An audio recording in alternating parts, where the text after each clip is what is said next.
Now, from WYDC TV, this is Big Fox News at 10.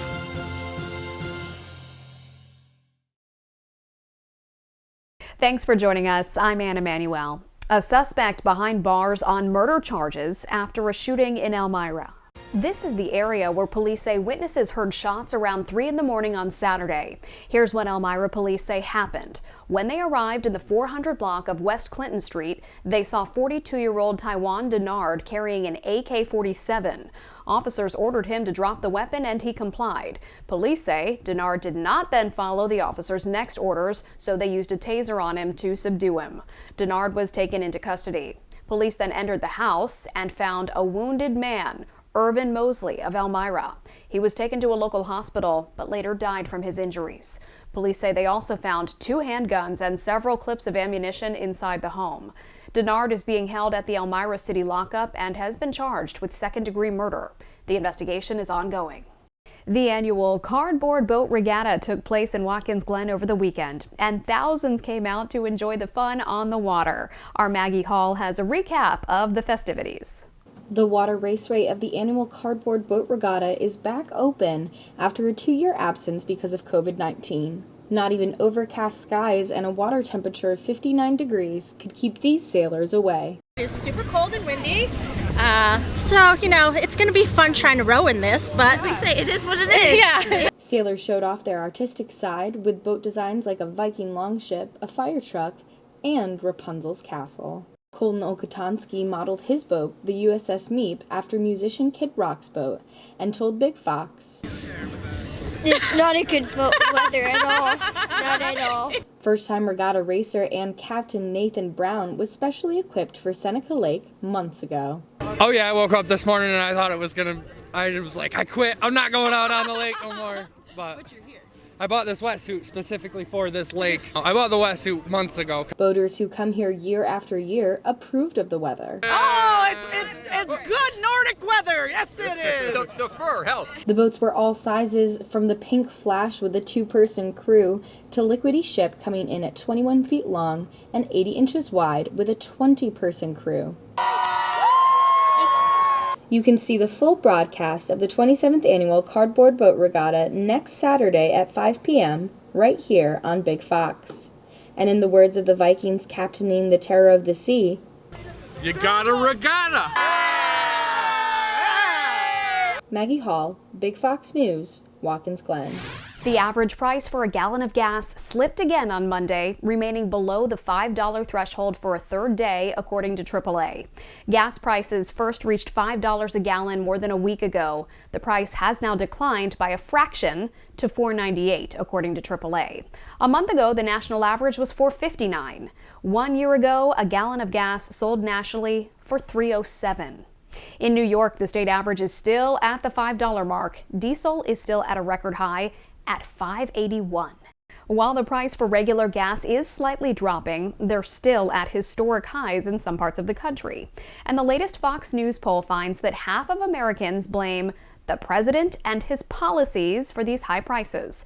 Lucas Tomlinson is at the White House with more.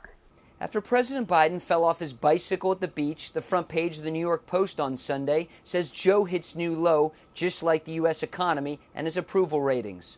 Not exactly the image the White House was trying to project.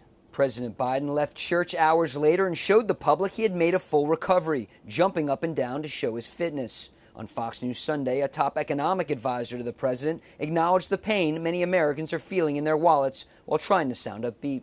We have a stronger and better position to tackle inflation than almost any other country around the world, but that's what we need to do now. And the president has made very clear that fighting inflation, bringing down prices, is his top economic priority. For weeks, Biden has been blaming Russia's war in Ukraine for the inflation crisis, causing record-setting gas prices across the country. Half the country blames Biden for those gas prices. 32% blame Putin. About 1 in 10 Americans blame both Biden and Putin. On Fox News Sunday, Senator Mike Lee says that if Republicans are successful in taking back Congress in the midterm elections, this is what his party will do to lower inflation. We need to focus on regulatory reform as the first order of business. That would help bring down inflation. Most of our laws, measured by volume, weight, word length, economic impact, you name it, are currently made by unelected, unaccountable bureaucrats. On gun control, Senator Mike Lee appeared to pour cold water on the proposed legislation coming from that gang of 20, saying right now there's no text, there's no bill. At the White House, Lucas Tomlinson, Fox News. An early morning mass shooting in New York City's East Harlem neighborhood leaves one person dead and at least 8 others injured. The gunfire broke out among people gathered near 5th Avenue and 139th Street. 7 men and 2 women were shot. A 21-year-old man died from his injuries. A gun was found at the scene. Police are continuing to investigate what led up to that violence. The White House expects COVID-19 vaccinations for children under age 5 to begin tomorrow after the CDC's recommendation over the weekend. But with millions of tiny arms now eligible for smaller doses of Pfizer and Moderna's shots, will there be a large demand? Chris DeMio has a closer look. COVID-19 vaccines for children as young as 6 months are expected to start rolling out across the country this week, following the FDA's authorization Friday and the CDC's recommendation over the weekend. Vaccinating young children is a critical opportunity to protect them against hospitalization and death from COVID-19. But with roughly 18 million kids now eligible for either Pfizer or Moderna shots, federal officials wonder if parents will heed the CDC's plea and get them vaccinated. The question comes as less than a third of kids ages 5 to 11 have been vaccinated since granted approval for the shots last November. I can see why parents might be a little hesitant, but I think it's a good thing, and I think that once it's available, we'll want to get our son vaccinated. I think that there are a lot of very intelligent, smart scientists who are investigating the vaccines that have done very thorough research, and I'm confident that that is a good thing for my children. Meantime, the shots for kids under 5 are also facing some political opposition, with Florida Republican Governor Ron DeSantis announcing the Sunshine State is not recommending them for infants and toddlers. Our Department of Health has been very clear. The risks outweigh the benefits, and we recommend against. That's not the same as banning it. I mean, people can access it if they want to. The CDC says both vaccines went through, quote, rigorous scientific review and are safe and effective in children under 5. Pfizer's vaccine will be 3 doses, each 1/10 the amount given to adults. Moderna's is 2 shots, each 1/4 of the adult dose. Chris DeMeo, Fox News. You may have to say so long to 2-day shipping. An internal Amazon document revealing the company could run out of warehouse workers in 2 years shows the document saying, quote, if we continue business as usual, Amazon will deplete the available labor supply in the U.S. network by 2024. Amazon has made headlines for its grueling shifts and hazardous conditions. The company has pledged to make changes. Baby formula isn't the only product disappearing from store shelves. There's also a feminine product shortage. Tampax telling Fox Business this is, quote, a temporary situation, and the Tampax team is producing 24/7 to meet the increased demand for our products. Meanwhile, the nation's leading sriracha sauce maker warning of an impending shortage there, which would directly impact retailers and restaurants. According to the company, it all began in July 2020 when it experienced a shortage of chili pepper inventory. Your complete forecast is next, plus this. A surfer is using his love of the ocean to help thousands around the world overcome grief and honor their loved ones who passed away. I'm Jackie Ibanez with a special look at the One Last Wave project. That's coming up. Now, your Twin Tiers forecast from Big Fox. Well, the weekend turned out to be a bit of a cool one, but we are going to start to turn that pattern around. I'm meteorologist Alyssa Triplett, and from seeing the 80s last week to holding to the 60s both Saturday and Sunday, lows were even falling into the 40s and 30s across portions of New York, so it was a bit of a brisk one, but we're starting to see that changes have already been in place. For your Monday, we were back into those 70s and even a few locations walking away with the 80s. Through the overnight, we are going to see, though, that cloud cover is increasing. You're even seeing a little bit of that rain icon there popping up as early as those early morning commuters. So note that we're going to talk about some changes, and that is going to include some rainier, potentially even some stormier weather. But the good news is that we're going to see some warmer weather. We're back to the 80s. Now, that does mean some days we are going to be dealing with some of that humidity, so you may want to turn that air conditioning on, especially if you're not a fan of some of this heat.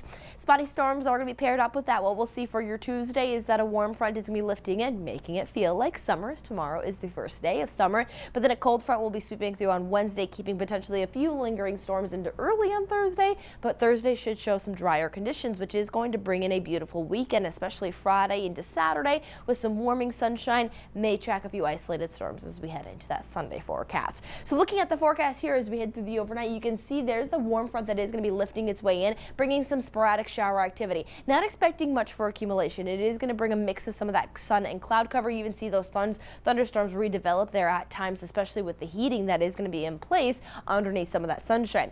Then as we get into Wednesday, again, we'll start off with the potential of some of that isolated precipitation and then swing through a cold front. There may be the mention of potentially a stronger storm or two. We're still working out the details. We'll put the marginal risk in place for portions of southern New York. So do know with that marginal risk right now, wind and potentially some hails in the mix. But right now, nothing looking overall very formal, very widespread. It's the spottier chance that could bring in some of those rumbles of thunder as well as some brief downpours, but accumulation for the most part hugs about 1/4 of an inch. So a slight little dosing of rainfall, and that's through at least 7 p.m. on Wednesday. If we have some later storms, might add an additional few tenths of an inch here and there, but again, as mentioned, not looking at a total washout with this system. Now, temperature-wise, as we head into your Tuesday, that warming pattern in place, even looking at the low to mid-80s. Elmira 83, Corning 84 degrees, Finger Lakes at least seeing those upper 70s and lower 80s, and you can see the warmer air is more off to the west, and that is what's going to be pulling its way across the entire state of New York. So into your Wednesday, we'll continue to see those 80s in place, even 86 degrees possible for Elmira.